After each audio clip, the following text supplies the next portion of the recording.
I mean, since coming back to Manchester, have you been able to relate that to, you know, your friends and church members and family?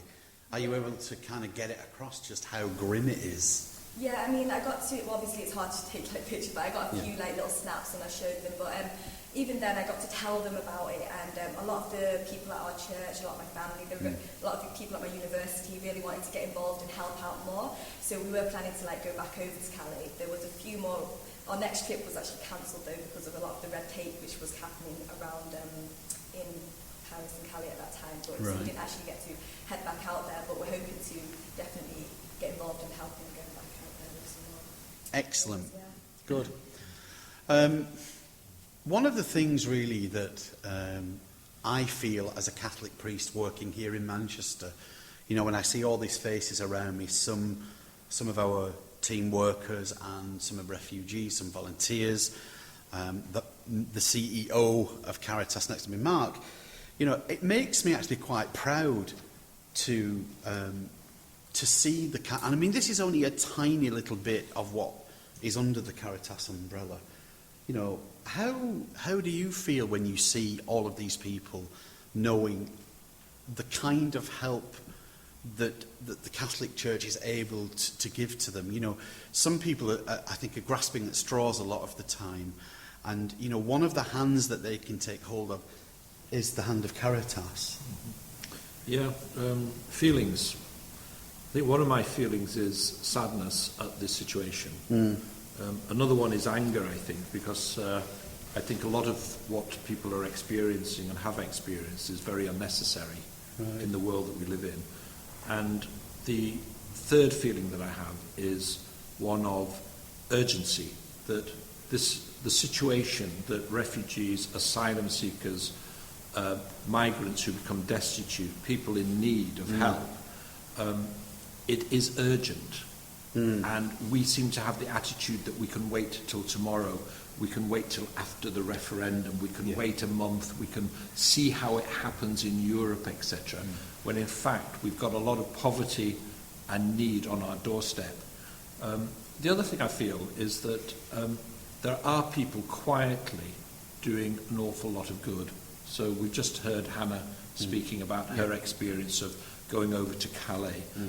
I had a phone call this morning from a woman in Tunbridge Wells who's putting together little food bags for soups and for stock cubes and things to sort of liven up people's food, and she's taking 1,000 of those over to Calais, for example, and that was a phone call today. But closer to home in Salford Diocese, we've got Revive here that has been working with refugees and asylum seekers for many years now, quietly just getting on with a job that we need to know more about. And even more recently, you've been listening to Julian and Cornerstone and the response that they've been making to people who are presenting with very little and needing a lot of help and support. And I think extending the hand of friendship and just being alongside people in solidarity and support with what they're doing is just as important. And my message is that you don't need to be an organisation like Caritas. You don't even need to be an organisation like Revive. We just need to be more human about our encounter with asylum seekers and refugees, and quite frankly, not be afraid of them. You know, they are humans. They are people with the same feelings that we've got. They might struggle with language and they might not have what we've got. But basically there's absolutely no difference. And I think if we need to get a sense of urgency of helping people just in an ordinary, everyday way, take a few risks, see where it leads. Interesting that you talk about, you know, the immediacy of helping out. You know, the drop-in centre, you know, at Cornerstones provides food for people. People need to eat food, and you can't wait till after a referendum, and you can't wait till next week. You are hungry and you need feeding. So the likes of Cornerstones obviously must be a godsend, I think, to some of these people. Yeah, I think, you know, if I could just come in again on that, is that there's the basic needs for shelter and food, the very human basic things that hold you together.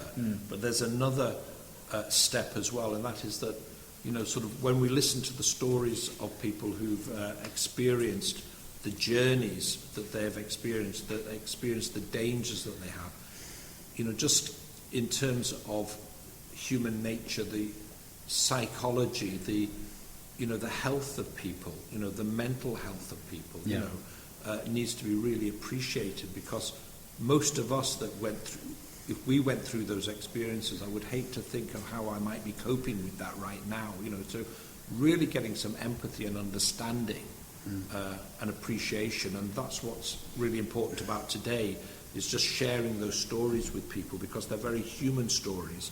At one level they're extraordinary, and at another level they're very ordinary, so we've got to sort of get those stories out to people and help people realise that these are brothers and sisters who that we need to welcome in our community.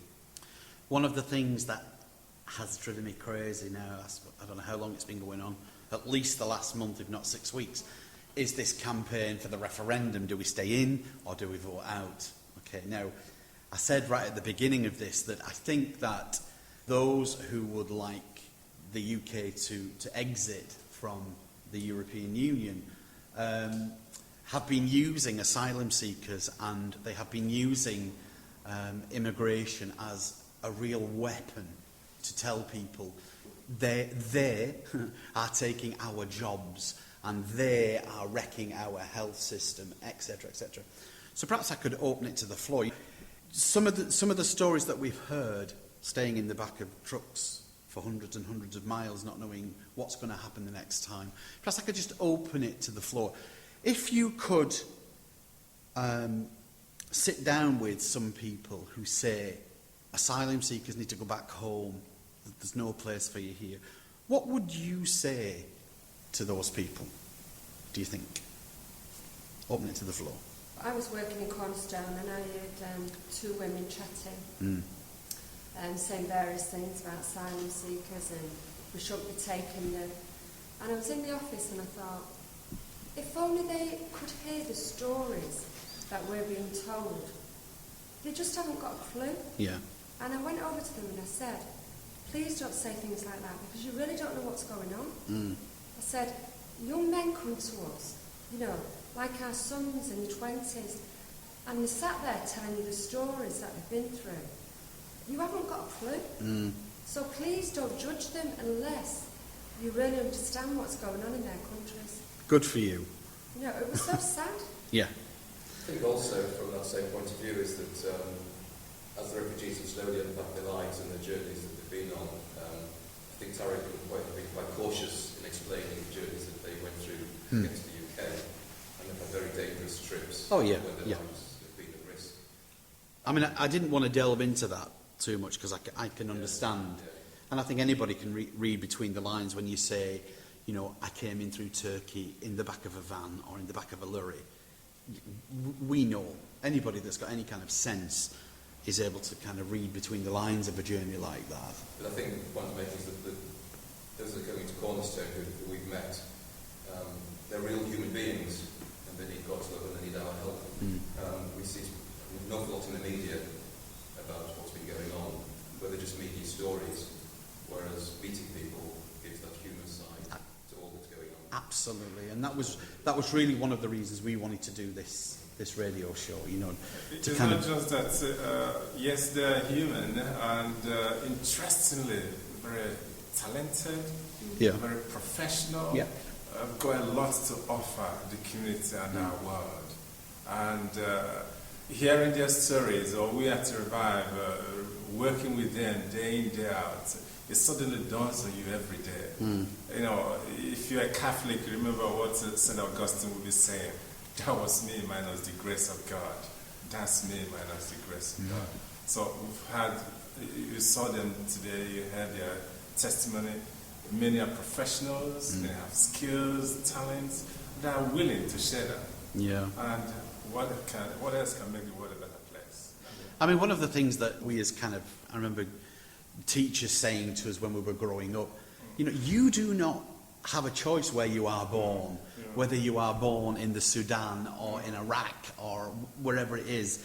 You are lucky to have been born in the UK, where there is no war, where there is no famine, where there is no political pressure. If you speak out, somebody might put a gun to your head, or that of your family. You know, we are very lucky. And yet, I can't remember who it was who said he thought he was lucky being able to, because obviously he sees, whichever one said that, they see luck very differently than I do.